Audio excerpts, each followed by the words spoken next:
Dan anak kecil itu bilang, sekian banyaknya pendaki yang datang ke sana, cuma kamu mas yang paling bersih, makanya aku pengen ikut gitu.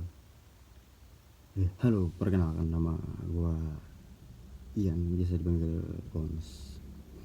Ya, kali ini saya akan menceritakan kisah pendakian di Gunung Merbabu itu di tahun 2022. Itu tepatnya saya masih sekolah kelas 2 SMK. Pada hari itu saya dan teman-teman saya itu berkumpul di kantin. Itu ada 4 orang rencana 4 orang yang semuanya itu dari sekolahan saya. Itu ada saya, terus inisial N, inisial B, dan inisial K. Nah itu rencananya kita berempat mau berangkat buat naik Gunung Merbabu via Selo. Nah setelahnya teman saya ada yang mau ikut, dan singkatnya saya di teman tongkrongan saya itu ada yang mau ikut juga ke Merbabu. Nah itu berarti seumpama dia ikut berarti itu orang 5 ya, orang 5. Dan ternyata berjalannya waktu, yang rencananya 4 orang dari sekolahan saya itu ternyata dia gagal ikut karena berhalangan ada acara katanya. Jadi itu yang jadi berangkat itu saya, terus teman saya tongkrongan saya itu teman tongkrongan, terus teman sekolah saya 2 orang, jadi 4 orang. Nah singkat cerita 4 orang itu kita merencanakan naik ke Gunung Merbabu itu hari malam minggu, maksudnya hari Sabtu. Dan ternyata itu kan booking online, terus ternyata penuh. Ya mau gak mau kita harus hari berikutnya, itu kan otomatis pending ya. Terus hari berikutnya itu jadinya hari Minggu pagi itu kita baru naik. Dan kita berangkat itu hari Sabtu ya, hari Sabtu pagi itu dari jam berapa ya, 4:30 kita udah prepare buat berangkat ke Boyolali Selo ya, Selo Boyolali, ke base camp Merbabu itu jam tepatnya jam 6 kita berangkat.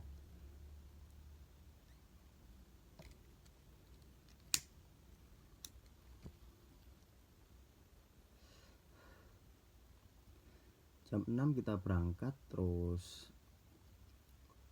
ya sampai sana itu kira-kira jam berapa ya, kalau nggak salah jam 7.15, kalau nggak setengah 8 ya, kira-kira seperti jam segitu. Nah lalu sesampainya di sana ya seperti biasa packing ulang. Oh ya itu saya dan teman-teman saya itu rombongan 4 orang itu di base campnya Pak Parman, yang terkenal di kalangan para pendaki. Itu adalah base camp Pak Parman. Nah kita itu di sana ya seperti biasa, makan, ngopi, merokok. Dan di posisi itu pun kita nggak akan pernah mikir yang aneh-aneh atau hal-hal ganjil gitu ya. Ya karena memang enjoy aja gitu loh. Seperti pendaki-pendaki yang ya mungkin terlihat menyenangkan gitu. Dan sembari menunggu jam 8, karena pembukaan sigmasi atau pendaftaran itu jam 8 ya di Selo, ya kita istirahat dulu. Terus lalu singkatnya pada jam 8 itu kita melakukan sigmasi atau pendaftaran itu sampai jam 9, karena juga lumayan antri ya, namanya yang mendaki kan nggak cuma rombongan kita. Nah lalu pada tepat jam 10 saya dan rombongan saya berangkat. Itu kan dari awal itu nggak ada firasat yang buruk atau apa gitu, nggak ada. Kita berempat itu perdana semua di Gunung Merbabu, jadi benar-benar nol pengetahuan tentang Gunung Merbabu.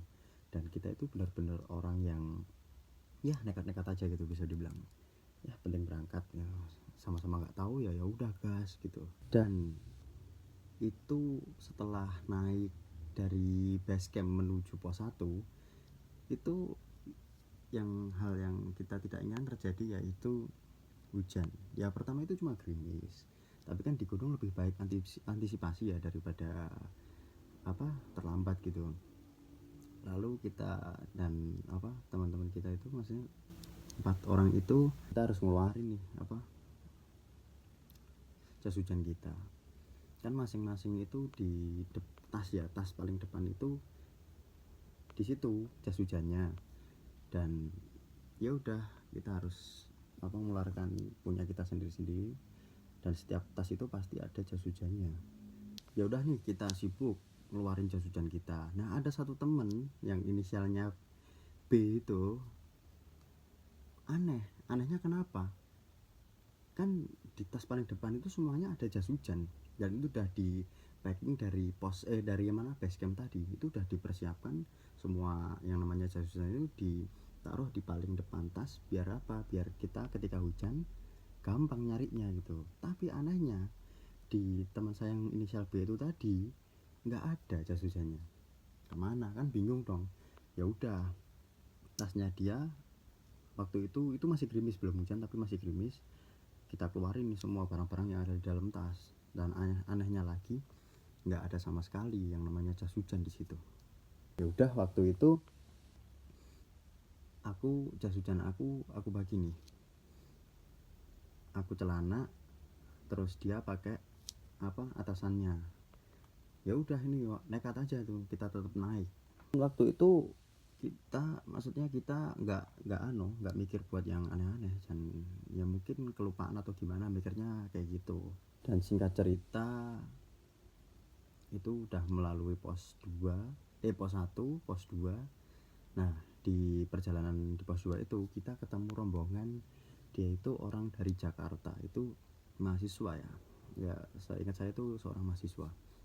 Itu 3 orang. Jadi kita ya biasa saling menyapa, dan alhamdulillahnya itu kita bisa akrab di situ, dan kita gabung terus jadi 7 rombongan ya. Jadi 7 orang, terus ya udah kita naik. Itu kisaran nggak lama lagi, terus sampai di pos 3 singkatnya. Sampai pos 3, lalu kita 7 orang itu ya sepakat buat camp di pos 3. Nah, waktu sampai pos 3 itu kan ya kita harus diriin tenda ya, di situ diriin tenda dan sebagainya lah. Pokoknya kita yang barang yang ada di dalam tas itu kita keluarin semua. Tapi anehnya di situ, di tas teman saya yang tadi, yang inisial B tadi, waktu dikeluarin ada dong tendanya di depan. Duh, kita semua kaget di situ. Karena apa? Tadi kan udah jelas-jelas di tas paling depannya inisial B ini nggak ada tenda sama sekali, benar-benar kosong. Nah, sesampainya di pos 3, kita buka semua, ada tendanya. Loh, kok bisa? Itu benar-benar kayak di tas semua itu kayak loh gitu, kayak nggak percaya gitu, kok bisa gitu, kan aneh, dan itu nggak masuk akal gitu loh kalau dipikir. Dan ya mungkin kita semua paham, di gunung, ya udah, kita nggak melanjutkan, nggak memusingkan hal itu, posisi itu. Ya udah, kita nggak hiraukan ya, karena masih di gunung. Ya udah, kita waktu itu nggak memusingkan soal itu. Dan ketika sampai pos 3 itu kisaran jam 3 kalau nggak salah, seingat saya itu jam 3 ya, waktu saya ngeliat jam itu jam 3. Nah, karena ini kita semua 7 orang itu belum pernah sama sekali naik merbabu, jadi kita nggak tahu nih ntar pos 4 itu estimasi berapa lama, itu nggak ada yang tahu. Jadi lebih baik camp di pos 3 daripada nanti ada hal yang tidak, maksudnya yang kita semua kan juga belum pernah ke sana, dan kita nggak tahu medannya itu, treknya seperti apa. Jadi ya lebih baik jaga-jaga aja gitu. Dan waktu itu sampai sana ya langsung kita biasa makan, ngopi, ngerokok, kita sharing-sharing, kita ngobrol.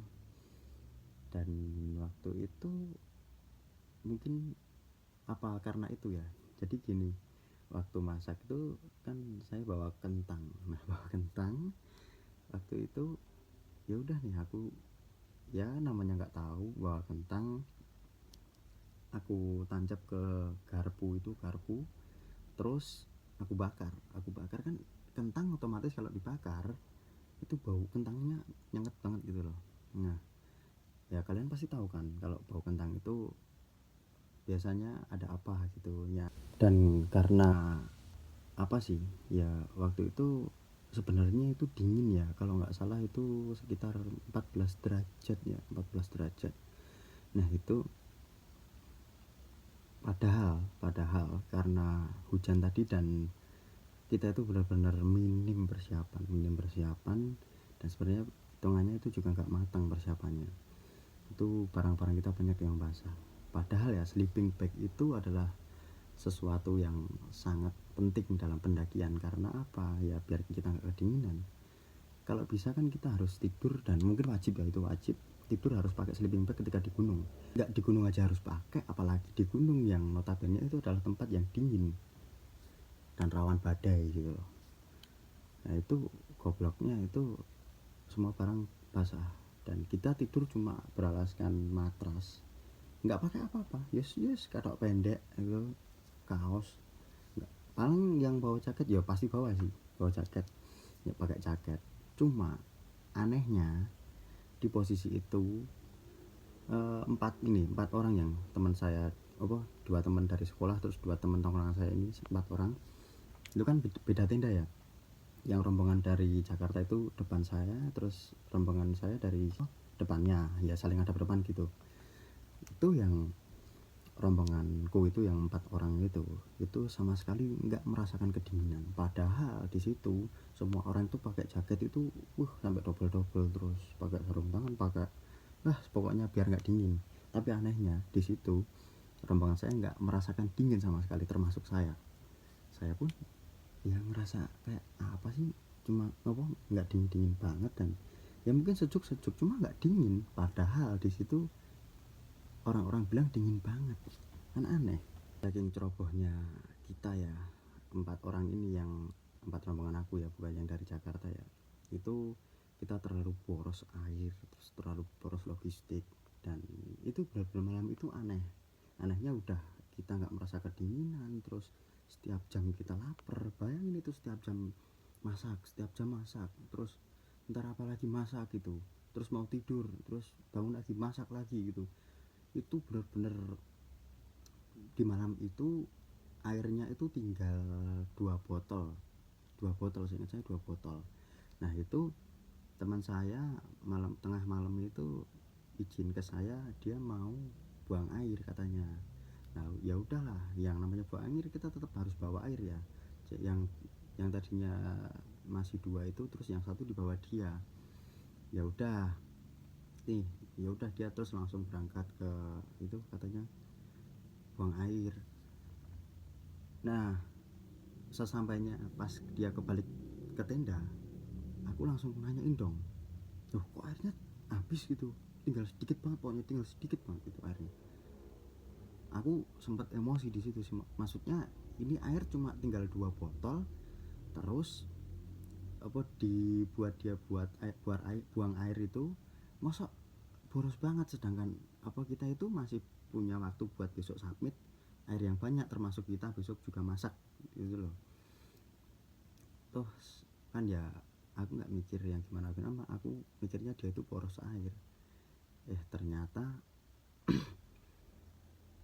dia itu katanya ya, dia lihat itu tinggi besar hitam, terus ya udah dia shock, langsung kaget, dan dia itu nyenggol air itu tadi, terus ya udah airnya tumpah, ya udah langsung dibawa ke tenda, tinggal dikit banget. Ya mungkin itu sosok tinggi itu mungkin adalah sesosok yang gara-gara saya itu bakar kentang itu tadi. Ya udah, kita waktu itu nggak memusingkan soal itu, dan singkatnya kita istirahat dan bangun jam berapa ya, jam 2. Nah jam 2 itu kan rencana mau summit, dan ya namanya pasti belum pengalaman, kita lelet dan kita kayak menyepelekan waktu gitu loh. Singkatnya kita jadinya itu submit jam 4 itu kan kesiangan banget kalau jam 4 ya, sangat kesiangan. Dan waktu itu ya udah kita pokoknya mau nggak mau harus submit. Nah, terus rombongan yang dari Jakarta 3 orang tadi itu yang mau submit cuma 2 orang, jadi kita naik itu 6 orang, rombongan saya 4 terus rombongan dia 2, jadi 6 ya. Ya kita naik itu ya enjoy aja. Dan di perjalanan dari pos 3 menuju puncak itu nggak ada hal-hal yang aneh, sama sekali. Terus sembari kita jalan itu kita foto lah, kita ya kayak. Dan di situ kan dari pos 3 menuju puncak itu terus di pos 4 itu udah banyak bunga edelweiss ya, yang di MDPL itu nggak ada, cuma ada ya rata-rata di gunung. Nah itu kita ya apa ya istilahnya menikmati indahnya edelweiss seperti ini. Dan singkatnya kita itu sampai puncak jam estimasi dari pos 3 ke puncak itu kita mengestimasikan berapa jam lupa, intinya sampai puncak itu sampai jam 7:30. Nah itu sampai puncak ya, kita sampai puncak foto-foto terus saling menyapa orang, kita rangkulan nih waktu sampai puncak itu. Wah puncak tuh ya udah kita saling selebrasi atau apa namanya itu, pokoknya merayakan kita sampai puncak. Dan lumayan lama nih kita di puncak itu berapa jam ya, seingat saya itu sampai jam 9 sampai jam 9 di puncak. Terus kita udah puas foto-foto terus ngopo makan roti atau apa di sana, merokok, terus kita langsung turun. Singkatnya kita turun terus kita sampai pos 3 lagi. Itu logistik kita dan air kita udah bener-bener nipis dan memang kita ceroboh gitu. Kita akui memang ceroboh di situ. Dan ya udah, itu rombongan yang dari Jakarta itu orangnya baik banget.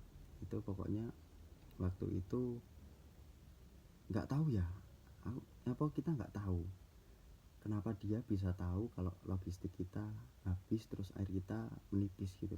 Tiba-tiba banget rombongannya itu orang-orang itu ngasih air sama sedikit makanan ke kita gitu.